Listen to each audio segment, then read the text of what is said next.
Good morning, everyone, and welcome to today's Fusion Friday. My name is Alex Alvarez, and I'm joined here alongside by Mongkolpoonsuk. Happy Friday, everyone. We're on number 8, Fusion Friday, right? So if you are a returning viewer, welcome back. If this is your first Fusion Friday, however, just a quick overview on what Fusion Fridays are. It's a series of webinars, right, where we go over all the workspaces that Fusion 360 has to offer, as well as some of the updates that Autodesk has for Fusion 360. And also, if you guys missed our last webinars, you can find it on YouTube. If you do a Google or YouTube search, Crease Fusion 360, you'll find our past webinars up on there. Absolutely, yeah. So it usually takes a couple hours for us to get the webinars ready and then just upload them to YouTube. So for today, we do have something very special in store for you guys. We are going to be discussing about surface modeling, right? So a lot of you may be familiar with parametric modeling, maybe direct modeling inside of Fusion 360, but today we are going to be talking about some of the tips and tricks that we use here at Crease for surface modeling. Yeah. So without further ado, we are going to be handing it over to Brian and get started. Sounds good. Thanks, Alex. So here's the timeline for today.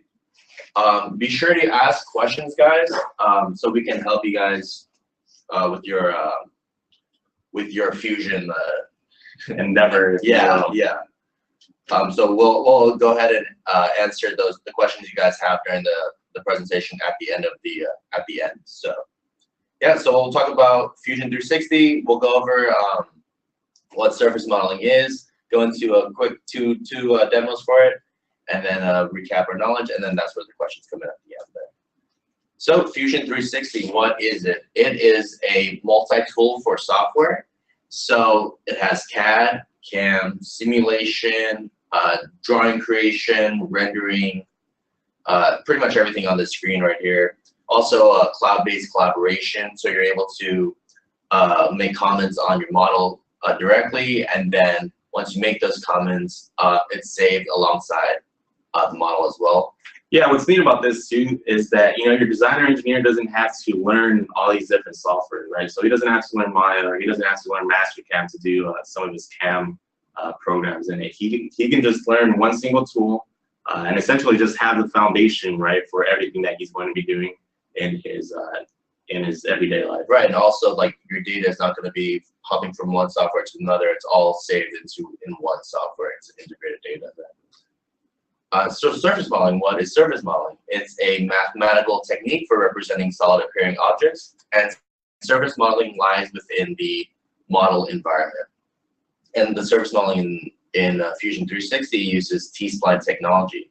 And this is like what you see on the right-hand side. It consists of faces, edges, and vertices that you can manipulate using push-pull gestures. And also, it's compatible with your current parametric modeling techniques that you're used to. So if you have like a extruded cylinder, which I'll show you in a second, you can combine that with your surface modeling. Right, so you're not just limited to just working on surface modeling and sticking to that workspace for the entire workflow. You can combine these two workflows of parametric and surface modeling and get the finer detail of your project. It's like a new approach, a new way of modeling. Correct. So how can this benefit you? So you're able to create these organic ergonomic shapes that you've never been able to create before. Well, you can't create these before as easily as well, because just by doing simple push-pull gestures like Play-Doh, like digital Play-Doh, I like to describe it as, you're able to create, like, for example, the neck of this lamp and the handlebar of that fireman's nozzle. And also, you can make quick design changes. So you're able to, once you have a model and then you want to go back and edit it, you can go back and just do a little push-pull, and it updates everything after you make that change. And right before we get started, I want to give you guys a little tip about surface modeling. When you start off with these primitives, for example, this box, you want to get away with as simple or as least amount of faces, edges, and vertices as possible. This will help you to create more organic and ergonomic shapes. So for example, if you're trying to create a balloon, the figure here on the left will be more of a better option for you rather than the one on the right. So now we're in Fusion 360, and notice how we're in the model workspace right now. And here's the first model that we'll be focused on, and it's the handlebar of the nozzle here, and this cylinder up here is the parametric part I was talking about fusing the two. So I'm going to go ahead and go down here to the design history bar, and I'm going to drag this back before the time of surface modeling, or this freeform tool, or this freeform feature that I have down here. So as you notice, the handlebar went away and this color went away as well. So to get started, we're going to go ahead and click on the Create Form tool. And as I hover over it, it also tells me a little picture, a little description, yeah, of what this feature does. And once I clicked on that, now we are in the Sculpt environment or workspace. And now we're able to, now all these different tools have changed. So we have all these different tools that we can use for sculpting. And the first tool here, or the first panel here, are these primitives that we can choose from, which are pre-made T-splines in these particular shapes, like a cylinder, like a box, for example, which is actually the one we're going to be using. So basically, you want to start off with the basic shape that you're going to be working with, right? Right. So if you look at a handle, you know, you can kind of see that it has a boxy shape from it. And then from there, you can just go ahead and really manipulate the edges and the faces to get what you're looking for. So start off with a simple shape, and then you can manipulate it to get to where you want to go. So now we are going to place this box. Also notice, like we mentioned in prior videos, that whenever you leave the mouse alone while you're using a tool, Fusion tells you what it wants or expects from you next to help you model. So this one's telling me to select a plane or planar face to create the box on. And now it's telling me to specify the first corner of this box. So I'm going to go ahead and place it somewhere in the inside of this nozzle. And then specify the size of the box out here. And once I click down, it gives me these tools, these manipulation tools that where I can add or subtract faces from my primitive. So like I said earlier, I want to get away with as least amount of edges, faces, and vertices as possible. So since I'm creating a handle, it's going to have 5 fingers. So I'm going to go ahead and have 5 edges here for the horizontal direction. And also notice how I have this green line down the middle. That's due to the height symmetry box that I have checked. And this will, so whatever I do on the right side of this line will occur on the left side. And you can always go back later after you hit OK to create that line, but we went ahead and did it prior. All right, so now we're going to go ahead and start the handle grip part. So to do that, I can hold Control, select some of these edges, and then here's the most important tool for freeform modeling is right-click, edit form, and that's where you're going to spend most of your time in this environment. So now I want to pull these guys out and then get that kind of handle grip, but notice how it kind of gives me like a bulge instead of multiple different ridges.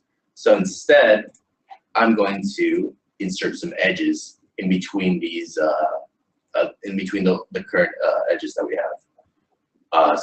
So we can always add more vertices, edges, and faces later down the line. So you don't have to get it right the first time once you create the box. So notice how I'm inserting more edges there. So also, you guys want to, or here's a quick tip of the day, I guess. So if you right-click, hold, and release by going up, it'll go back to the most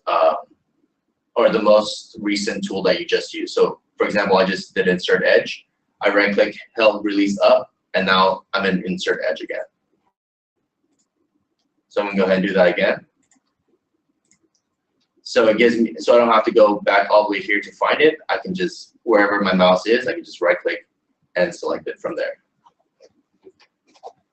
And now before I pull this guy apart, I'm going to do what is called creasing to give me more of this defined look for my grip.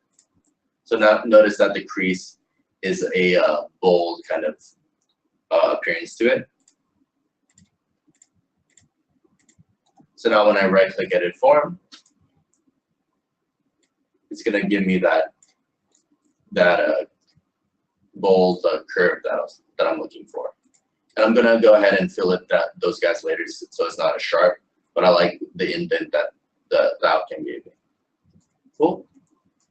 So next, we don't want this handle grip to be so vertical. We wanted to give it a little bit of a curve to it. So I'm going to right click edit form once again. And this time I'm going to, instead of being able to select all the edges, faces, and vertices, I just want to focus on the vertices. So by selecting vertex here in the selection filter, now I only see vertices. You see the circles that all appear. So I'm going to go ahead and bend the bottom part of this handle grip to make it look more fluid. So I'm going to go ahead and select that vertice. And instead of holding control and selecting these other vertices here, I'm going to go here to selection options and use this grow selection tool. And this allows me to, as I click it, it spreads like a virus from the first dot. It goes to the next dots and then it selects the ones after that. So I don't have to manually hold control and select each one at a time. So I'm going to now use this manipulation rotation tool here to rotate it sideways and align it like so. But notice how there's this little like lip there for in my part. That's because that vertex wasn't selected. So I'm going to go ahead and now I'm going to view it in a different environment. It's going to be in the box display. So before we had smooth display, we can toggle between box and smooth displays. And box display really helps you to see if there's any disruptions in your flow. So I'm going to go ahead and fix this vertex. And then I'm going to check how it looks in the boxes or in the smooth display. And then, yeah. So while we're in box display, I'm going to go ahead and fix or make the backside a little bit more bulgy as well.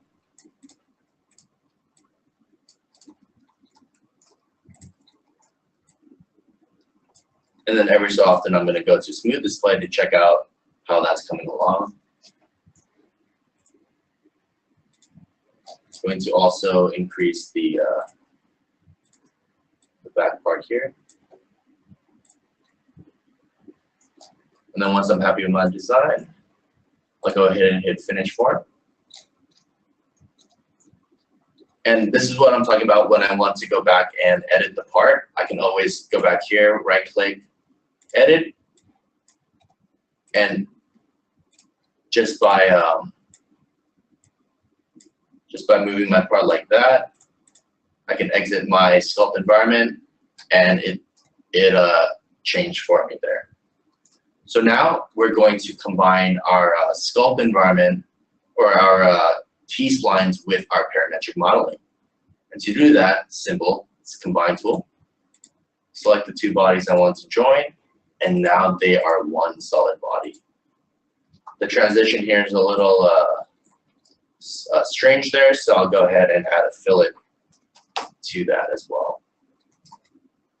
And lastly, I want to round out these edges here.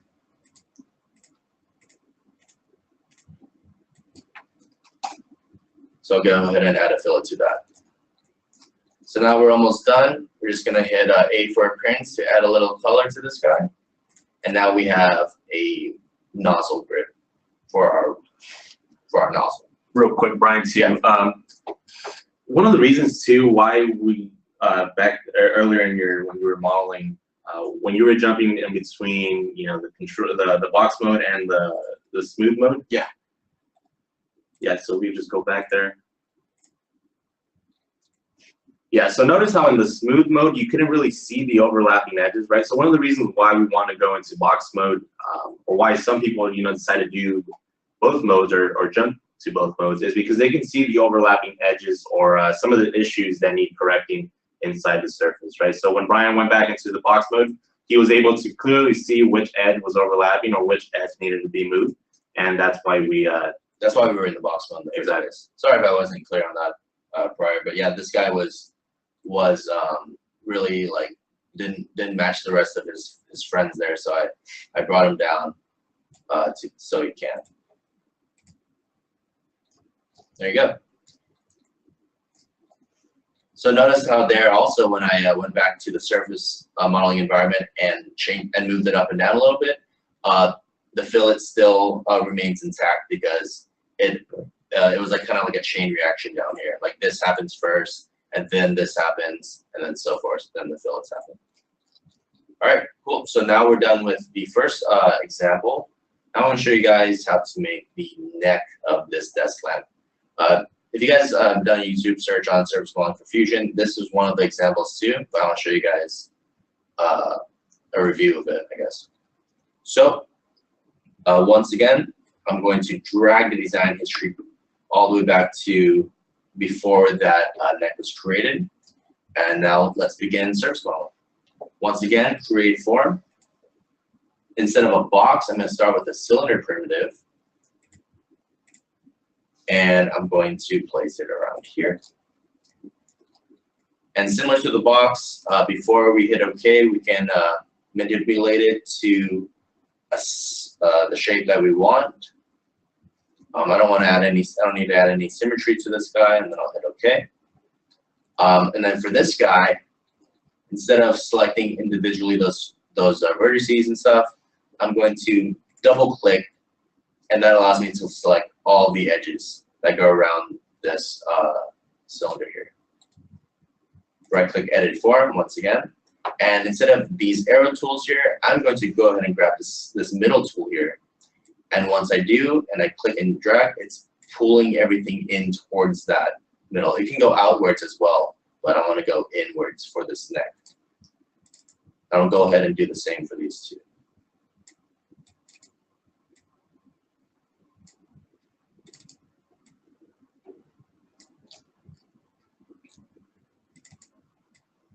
More there. Cool. And now, since we're at the top here, now another cool thing about the freeform modeling is that you're able to add more T-splines to the ones you currently have. So by holding Alt and dragging, I'm adding more faces here. Hold Alt, drag out, rotate, hold Alt, drag out. So now you can see that I quickly made the neck of this lamp here. Which is a lot easier than, you know, if I look at this, it would most likely be some sort of a loft, you know, creating multiple planes and then different size circles along those planes and then creating that loft. So in my opinion, this is a little bit easier. You can also have control over this, right? I mean, if you wanted to merge this to, let's say, a set diameter or a set specified value, you also have the ability to do that as well. So you're not just limited to, you know, just guessing, oh, okay, I want to keep this around a 2-inch diameter. No, you actually have the ability to set the value to it as well. Right. And also notice how this is considered a body representation, which is, so right now it doesn't have a thickness yet, but I want this to be a full body. So we're going to go ahead and hop to the patch environment. I'm going to go ahead and hide my base. And now I'm going to go ahead and patch this guy up, so then it will make him a full body. So once I stitch this, and if I look inside our neck now, you can see that these hashed lines or these lines here signifies that this is now a full body rather than just the body representation that you saw before. Right, and we want to have a body, right? Because if we were working with surfaces, we wouldn't be able to add some of the features that we're looking for, right? So that's why it was important for us to jump and create a body out of that surface. Right, and now you can make like holes on the side, and it's actually something you can 3D print, for example. You can add fillets to it as well if you wish to have fillets. Right. And lastly, now we're going to create the shade of our lamp here. So once again, we'll go to the create form. I'm going to, this one I'm not going to specify or care too much about where I place the the shade because I'm going to use a tool to merge the two together. Similar to the other part, I'm going to use this tool to make it larger.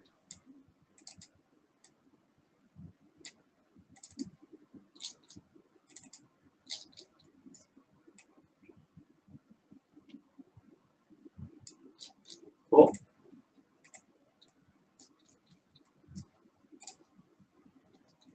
So now I have the shade. But let me go ahead and go back and match this edge with this one. So now this T-spline is now in the same place or in the same circular diameter over here as this one that we have.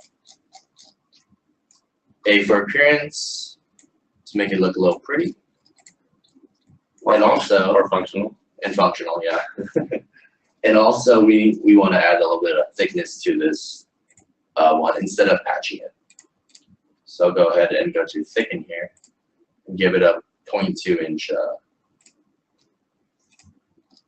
thicken. All right. So yeah, so that's the lampshade. So let's go ahead and go back to recap the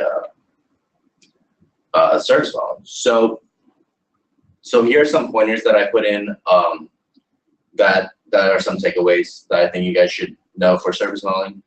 One is that by holding Alt, you can add material to the, for example, the neck of the lampshade. Two, box mode is really important for checking for the flow of the model. And three, connect with parametric models. So for example, in the water nozzle, I'm able to use the combine tool to connect just this cylinder right here with the grip, which was obviously made in the surface modeling environment. And to recap also the tip of the day, which is where I right click and dragged up and released, that allowed me to select the last tool that I just used. So yeah, if you guys have or had questions during the presentation, we can go ahead and answer them now. Yeah, so there was a question here from Adam. It looks like he said, I missed the first 10 minutes of the presentation. Where can I find, I guess, the video or? Oh, okay. So yeah, we actually talked about that. So yeah, it's on. We will have this video on YouTube in about maybe a day or so. Yeah. But yeah, you can find our webinars on YouTube. If you type in Cative Fusion 360, all of our past webinars will be on there. Let's see, any more questions here? Then we have a question that says, why can't we use a body instead of a surface? So surfaces aren't like we mentioned earlier. Actually, surfaces is just a representation of the model. It's not actually something you can really like 3D print. It's just like if you think of like a piece of paper, but it's not even a piece of paper. It doesn't have any thickness at all. So it's just a representation. That's why we had to go into the patch environment and make it actual body. And that's why I had to use the thicken tool to make it instead of like a piece of paper into an actual thickness. All right. If that's it for the questions, we want to let you guys know that we have a Fusion Lunch and Learn at the Haas outlet in Torrance. And that's going to be Wednesday, November 1st at noon. And this is where Alex and I are going to show you guys how to create toolpaths in Fusion 360. And then after that, we're going to actually hop on a VF for SS to machine that part that we created the toolpaths for. We'll have people from Haas and Autodesk be there as well to talk about the product. And yeah, stop by to talk to local users. And there's going to be a limit of about 40 seats for this event because the outlet can only hold so many people because it's not like a stage where we can have as many people as we can because we're in a kind of like a machine shop there. So Yeah, so this is going to be a great opportunity too. If you're just getting started with Fusion, right, and want to explore CAM a little bit more, we are going to be going over how to add those toolpaths as well as creating soft draws for the part that we're going to be machining. So that's something that we commonly get asked a lot, right? Is how do you create soft draws inside of Fusion? It's a fairly straightforward workflow, but we will be going over that and you know, demoing how we go about that. Yeah, so look out for an email for that to sign up. And yeah, thanks for attending our webinar today, guys. And next one will be on, actually it will be on CAM, just from start to finish, how to go about setting up your work coordinate system and all the way to posting G-code at the end there. So yeah, thanks for attending, guys. We hope to see you guys at the this is gonna be first. So the lunch and learn is gonna be first. So if you're local and around Torrance or SoCal or wherever, Come join us. see you there. Yeah. All right, thank you guys.